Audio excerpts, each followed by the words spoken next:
Hey, all of you dark and stormy night podcast listeners.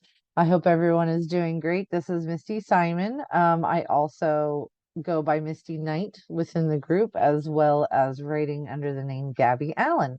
So, one of the vacation podcasts that we had talked about was me reading the first chapter or so of All That Glitters Isn't Old, which is by my pen name Gabby Allan, and that will be out at the end of July. So if you have been following along with the Whit and Whiskers mysteries, this is the third book in that series. So let's go ahead and dive in. Chapter 1. Outside my small house on the hill above Avalon Bay, a glorious Saturday afternoon was just getting started. A light breeze rippled the floral curtains, bringing with it the smell of the sea, warmed pavement, and a hint of the bougainvillea in my window box. Inside that small house, I should have been getting ready to go snorkeling with my boyfriend, Felix Ramirez, a scuba diver for the police. I should have been wondering what he was packing for the picnic he'd promised me. I should have been figuring out which bathing suit showed off my curvy figure without going overboard. Instead, I was standing in front of my closet trying to choose an appropriate outfit to wear to a funeral of a woman I barely knew. On an island as small as Catalina off the coast of California, there were few people I didn't know. But Therese Milner had been a recluse for years, since before I had even been born, almost 30 years ago. It wasn't unheard of to not know everyone, but in a town with about 3,000 permanent residents, it wasn't exactly the norm. And the Milner family was all about not being the norm, or at least that was what Goldy had told me. Goldy was my grandmother, but she refused to be called Grandma, Grammy, Gran, Mum, Gam, or any other variation, ever. It was a personal preference, from what I've been told, but it was also a rule etched in stone. No one crossed that line without risking great consequences. She'd known the Milners for years and had actually dated one of their sons before she'd found my grandfather, Thomas Dagner. He, unlike Goldie, was very proud to be a grandfather and loved to be called Pops. But because Goldie knew this family and had dated one of the sons, she was adamant we all go to the funeral to show our support. Of course, my brother Nick had backed out the morning of through text, and Pops had said no from the get-go, so it was only me and Goldie. What could go wrong with that? I didn't even have time to start a list that big. Just call me Whitney Dagner, dutiful granddaughter to a non-grandmother. Other things had to take up my time, like finding things to wear. I was used to a normal, everyday look that featured mostly shorts and a t-shirt. The island was laid back, and I dressed accordingly. I very much welcomed this attitude after spending years on the mainland and having to jam myself into skirts, heels, and jackets for my job with the railroad and container shipping company. I did still have some formal business wear, but was that the appropriate outfit for an island funeral? I had no idea. I hadn't been to a funeral here since I was a teenager. With so few residents, there weren't many to go to. In the end, I went with my gut, which was about 50% right 50% of the time. I was positive that if I was dressed wrong, Goldie would let me know right away when I got to her house to pick her up. Pulling a charcoal skirt from the closet, I sneered at it for being much smaller than I remembered and hoped it would still fit. I debated throwing away all of my corporate clothes when I moved back to the island, but had held on to a few just in case. And this was one of those just in cases. After pairing it with a gray boat knit blouse, I decided to skip nylons because I had to draw the line somewhere. While it wasn't hot on the island, even at the end of August, there was no weather or temperature where I liked pantyhose of any kind. I threw the clothes on the bed behind me without looking and got scolded by my chunky kitty Whiskers. She yelled so loudly I was afraid she'd wake up my roommate, Maribel, who had come home about an hour ago from her overnight shift at the police station. Oh, baby, I'm so sorry. I didn't see you there. The orange-striped cat clawed her way out from under the skirt and shirt and then sat on them to groom herself. Of course. No, no, no. Come on, get off my stuff.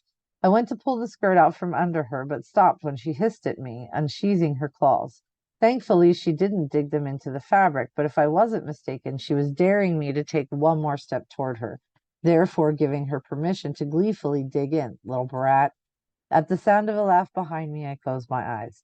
Sassy, Maribel Hernandez said from the doorway, leaning there as if she had nothing better to do than make fun of me. No doubt. Does she do this to you? No, she's more into fighting me for my curling iron in that bathroom. Maribel fluffed her dark brown hair with its perfect curls to show me she had won the last round. She's not into my clothes. Then again, I don't throw things on her because I know better. You should too. Can you grab her so I can get dressed? I kept my eyes on Whiskers to see if she'd back down, but that paw was still hovering and those claws were still out. Nope. I think I want to watch and see how this plays out, Chica. If Felix was here, I guarantee we'd be placing bets on who's going to win. I'm sure you'd both be betting against me. Nice, Maribel. Anytime, Whit. I wish you'd come with me to this funeral. I didn't want to sound desperate, but there was still a slight whine to my words. And if she was up and looking fresh, then she could help me out now and sleep later. No thanks. Hey, at least this isn't something you had anything to do with. You didn't have to catch a killer before the case could be wrapped up and the victim put in the ground or shipped back to the mainland. She wasn't wrong, and I was eternally grateful for that. True, and I have absolutely no plans for solving anything else. The last 3 months have been more than enough for anyone. I waved one hand near the window and got ready to grab my skirt out from under my problem child cat. Distraction sometimes worked. Not this time, though. Whiskers again hovered her paw over the blouse as if daring me to try to take it from her. Damn it.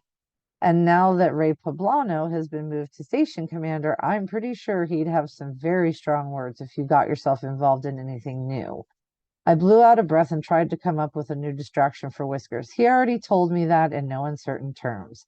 It was unnecessary, but whatever. I'm perfectly happy for there to be no more murders on the island in the first place. And in the second place, I'm happy to have nothing to do with them. That's almost your job now. Ha! Not if I can't pass this next test. I don't know if I'm going to. There's so much work. She rubbed the back of her neck and blew out a breath. Her pajamas had frolicking avocados on them, and I wished I were back in my own PJs instead of trying to figure out how to wrestle my clothes from a sassy cat. You're totally up for it. You're doing great. I meant this with my whole heart, though I couldn't ignore the fact that if she graduated as a criminal justice major, she probably would not want to remain as a receptionist at the small police station we had on island. I would worry about that later, though. Now I had to get my outfit and get out the door. Could you please try to take the trunkster off my bed? I asked. Nope, she's your animal. You take care of it. Thanks so much for no help at all. I rolled my eyes. My pleasure. She turned away from the door, then turned back. Catnip, she said, and did Whiskers jump right off the bed and run after Maribel? Of course she did. Thanks, I yelled, and Maribel laughed. Whatever, as long as the cat was gone and her sharp claws and her attitude. Glancing at the clock, I realized I had about 3 minutes to get dressed and make it to my grandparents' house. Since they only lived a short distance away and I was quick with the clothes, I shouldn't be too late. After pulling on the skirt and blouse and shoving my feet into a pair of low heels, I hustled out to my golf cart, waiting in front of the house, and zoomed away. Or at least I zoomed as best as I could, as as best as could be expected in a car that only went 17 miles per hour downhill. I screeched the tires to a halt when I reached the bungalow where I'd grown up and texted Goldy to let her know I was waiting for her. Only 2 minutes late, I would probably be able to get away with that. When the door didn't immediately open and Goldy didn't come steaming out at full speed to berate me, I beeped the horn I'd installed last week. Well, it didn't actually beep. Instead, I'd programmed it to play the Yo-Ho song from Pirates of the Caribbean. Not everybody loved it, but they didn't have to. No sign of Goldie still, so I turned off the cart, stood, and straightened my skirt, which thankfully had no holes in it, then approached the door. As I made my way up the short sidewalk, I could hear raised voices inside. I quickened my pace. Even though I couldn't make out the words, it sounded like Goldie was angry and Pops wasn't far behind her. I had a key to the door. I could let myself in. I completely chickened out at the last second and knocked instead. No answer, so I knocked again. At this point, if no one opened the door, I was going to go home, call Felix, change into my bathing suit, and go snorkeling. I hadn't wanted to go to this funeral anyway, and I certainly didn't want to take an angry Goldie. It would be like putting one of the island's bison on a leash and expecting it not to drag you up a hill. Unfortunately, I didn't leave the scene and get into my golf cart fast enough. Goldie whipped open the door, stomped out, and then slammed it shut behind her. Your grandfather is a pain. This was the part where I just kept my mouth shut. Goldie was a force to be reckoned with in any circumstance, all 5 feet of her. Goldie on a rampage was a hurricane dancing with a tsunami. He is so stubborn. I told him to get ready to go to the funeral and he refused. I could have said I thought he had already told her that, but all it would get me would be a scowl and more likely yelled at to transfer her anger to me. No thanks. So I kept my mouth shut while turning the cart back on and then taking off, letting her continue to talk. I listened but didn't respond as I admired the flora and fauna along the way to Cemetery Road. People's flowers were flowing from their window boxes. Brilliant white rocks took the place of grass along some of the sidewalks, and potted plants sat on small porches or hung from the latticework over the front door. I'd seen the same landscape 1,000 times, but it was worth 1,000 in first look if it kept me out of target range. I wanted him to come with me because I'm not a fan of Darren's family at all. It would have been better to be able to introduce my husband to Darren and to have someone to lean on if I need to. But does he listen? I could feel her staring at me, but I kept my eyes on the road. I wanted to be a good driver, of course, and on the way to a funeral was a very bad time to get into an accident. Besides, wasn't I enough of a person to lean on? In my peripheral, I watched her fix the cleavage on one of the fanciest black dresses I'd ever seen her wear. Had she bought it just for the funeral? Probably something else I shouldn't blurt out. No, he doesn't listen, she said, answering her own question and crossing her arms under her chest. She sat back so I could no longer see her, and I released a slow and nearly silent sigh. Still, she kept talking. I told him how important this was to me, but he doesn't care. I had no answer for that since I had never heard of Darren before this week, and I had no idea what the circumstances were from long ago or now. It was always better not to guess with Goldy. He thinks this is just some stupid excuse to see my old boyfriend, but it's so much more than that, and he should know. I did the non-committal because continued silence could be interpreted as my not agreeing with her. I kept driving, wishing Cemetery Road was just a little closer. At least I wasn't trying to traverse the 405 in Los Angeles, where it was almost guaranteed to take an hour to go 3 miles. Well, it doesn't matter now. He can just sit at home and mope all he wants. It was just an opportunity to see an old friend and support him during this difficult time. That's not a bad thing, is it? That one I had an answer for. Of course not, Goldie. Are you mocking me? She shot forward, and the new highlights in her light brown hair glowed like the fire of the sun. So maybe not the right answer, and I should have just continued to keep my mouth shut. Can this go any faster? We're going to be late. I did not point out that I had been at her house on time and she was the one who was making us late. Good for me. Fortunately, we rounded a corner and the cemetery was in sight. I let the conversation go and peeked at her as she poofed her hair and pulled out a compact mirror to check her lipstick and reapply. Because we didn't have many funerals on the island, I wasn't surprised to see so many golf carts parked at the side of the road. This would no doubt be an event to be seen at in support of the family, but also to rub elbows with whoever else was here and to show people you were a good community member. They could have it. I was only here until the service was done. No standing around to chat afterwards. And then I'd be on my way to my wonderful picnic with Felix. The thought of the picnic and escape was enough to keep me in place in all my finery so as not to irritate Goldie and then have to endure a lecture instead of being able to leave right after Therese was put in the ground. And yes, at almost 30, I was still very prone to receiving those lectures if I was doing something Goldie would prefer I didn't. The funeral itself shouldn't last too long once it got started. I could hang on to that and the lovely feeling of being outside on this gorgeous day. I wasn't a huge fan of cemeteries, but this one was stunning with its lovely green shrubs and vividly colored flowers swaying gently in the breeze coming off the Pacific. And if I kept my eyes on the shrubs, then I could ignore the fact that a lot of the funeral goers were talking and laughing among themselves with their circles and turned away from the grave and Teresa's remaining family. Only Goldie stood looking at the coffin on top of the contraption that would lower it into the vault. The deceased's husband stood on the other side of the gathering with another man. Both of them were dark-haired and dressed to the hilt in suits, and no one seemed to be paying attention to them. Or maybe no one was approaching because they seemed to be exchanging strong words. Their facial expressions were not happy or sad, they were angry. What was it with the anger today? I wouldn't have approached them either if Goldie hadn't grabbed my arm and dragged me along the path toward them. Now, when we get over there, don't say anything. Just stand next to me and smile with some sadness in your expression. What is this, a casting call? She turned and scowled at me. Behave. Yes, Goldie. Of course, my grandmother nailed the sad smile as she horned her way in between the two arguing men and took the younger one's hands in hers. His face went from angry to shocked to a smile that probably could have outshone the sun. His tan set off his blue eyes perfectly, even with the sheen of tears. Oh my gosh, hon, it is so good to see you. He scooped her up into a hug with her feet dangling about 4 inches off the ground. He was a tall man and looked a lot like his father, though the older one was a bit stooped in the shoulders. And since he had to be at least 90, that too was to be expected. But this one was broad in the shoulders and filled out his customized suit like someone far younger than almost 70. Laughing, she cupped her hands around his jawline. After placing a kiss on each of his cheeks, she sighed softly and then kissed him on the nose. When the guy set her down, she reached a hand behind her and pulled me forward. Darren, this is my granddaughter, Whitney.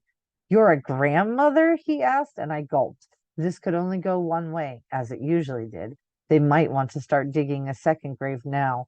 But instead, she laughed as if he'd just said the most complimentary thing in the world and blushed. I'm called Goldy.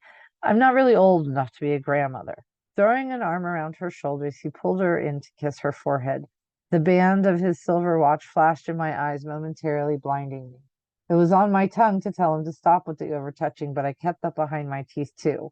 It was getting crowded in my mouth with all the things I wasn't saying. Whitney. He turned to me and had my hand in his before I even realized it. He brought it to his lips and kissed the back of my knuckles. She's the spitting image of you, darling. How is it possible that God allowed two such beautiful creations to exist at the same time? Now it was my turn to blush, but I fought it down because he seemed very smarmy. I was not a fan of smarmy, even on a good day, and certainly not at a funeral. Oh, you! Goldie placed a hand on his lapel and rubbed off what looked like her setting powder. Must have been quite the hug. Oh, him, another man said as he joined us from the left and put his arm around Darren's waist and snuggled in right where Goldie was on his other side. He had to be around a decade older than me, but nowhere near Goldie or Darren's age. To each his own, but this guy looked like he'd walked off a magazine advertisement for some dark and dangerous cologne. The suit had a light sheen that made it sparkle. His black hair was streaked with silver, giving him that salt and pepper look that made ladies swoon, and his bright green eyes were crinkled at the edges with his smile. Yowza! My partner, Jericho, Darren said as he let go of Goldie and put his arm around the other man's waist. He's new to the island, and despite the sad reason for being here, I'm trying to get him to love our slice of heaven so he'll want to come back. I wish you would have stuck with the broad and kept the lying. The words were muffled under Darren's father's breath, but it was close. I was close enough to hear them. My father, Stu, has not always approved of my choices, but I think anyone would be lucky to have a Goldie in their lives. Oh, and then it clicked.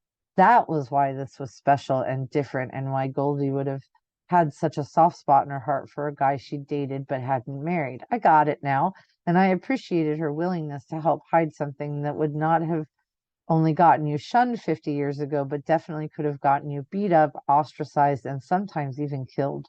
We were a small island, and while there were absolutely people who were open to a lot of different lifestyles, as they should be, I would bet my shop that that was not the case back in the day.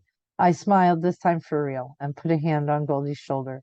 She covered my hand with hers, not saying anything. I did wonder why Pops thought Darren was a bad guy given the circumstances, but that was a conversation for another time.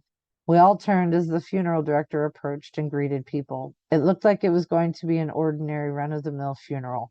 Everyone turned to face the coffin as the service began. Some cried, some whispered behind their hands. A swirl of wind proved that many of them had used the extra hold hairspray this morning, as their hair didn't move an inch. Teresa's husband looked lost to the world in his suit from the 1970s and his dark comb over that he must have been keeping up at the salon with monthly dye jobs. Everything seemed to be running right along, and I was calculating how long I had to wait before leaving. But then I heard the rough sound of a full-sized car zooming up.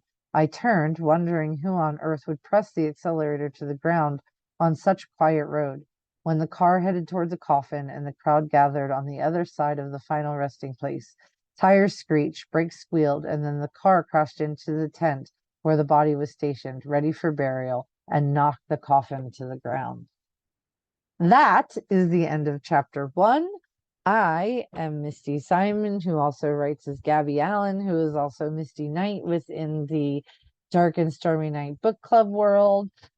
I hope you enjoyed it, and I hope that if you enjoyed it, that you will consider um, looking it up when it comes out. I believe it's July 27th.